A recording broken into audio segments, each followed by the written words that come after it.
За тэгээд цахим сургалтын хэлбэр бол өнөөдөр бол яг хувь хүн өөрөө сурдаг тэр хүнд бол гайхамшигтай бүтээл болсон.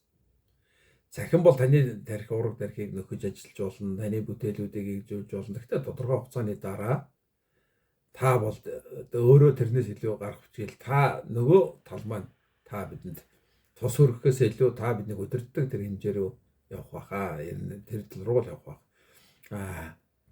Харин бидний одоо өнөөдөр малчин хүүхдүүд бод бие хайж байгаа бидний цөөхөн Монгол малчдын үр сад одоо цахимаар явж гэртээ ингэж 2 жил нэг хинтэйч нийлүүлгүй ингэж явсан тэр гайг бол бид нар 10-аад жилийн дараа амснаа.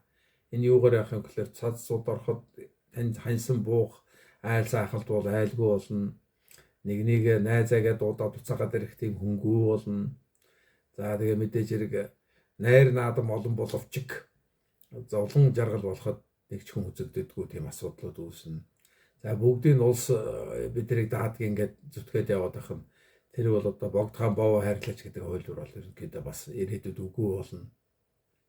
Бид нийгмийнхаа тогтолцоог 90 онд өөрчилсөн. Гэхдээ бид боловсролын тогтолцоог ерөөсөө өөрчлөөгүй.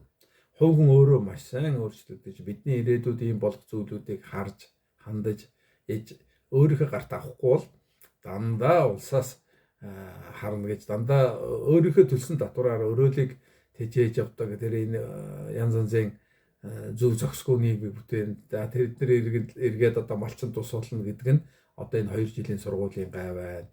За нийгмийн даатгал шимтгэл төлнө гэдэг нэг баахан асуудал үүсгэсэн. За тэр хоршоо гэдэг огт бүрэлдээгүй байгаа малчны хотонд байгаа тэр их олон малчны 300 гаруй мянган малчны хотонд байгаа малыг одоо хоршоогоор нийгэмшүүлээд бүгдийг нэгээд тэгээд одоо гол асуудал нь болохоор хээрийн бой шүү дээ. Хээрийн бой дээр үйлдвэрлэлийн аргаар хэрэглээгүй тэр малыг ч одоо сүүлд эрүүл ахуйн асуудал ямар нэгэн бойм одоо энэ шүлхий одоо өөр юу ч гарахыг үүсэхгүй. Тэгээд гарахад бол бүгд гүгэл хүний амаар одоодор гарна. Эрүүл мэнд нийгмийн асуудал тэгээд улс орон даяар биологийн аюулт учрах тийм нөхцлүүдийг бүрэлдүүлнэ. Энэ бол одоохондоо бид нар бас нэг энэ тархаа бодрохаа гайгүй яваад байгаа гэх боловч энэ бол өөрөө бас нэг зовлонгийн их үүсвэр. Тэгээд энэ ойрхон ирээдүйд бид бол хүүхдтэйгээ хамтдаа ерөнхийдөө багийн баг сургууль гэдэг системээрээ яваасаа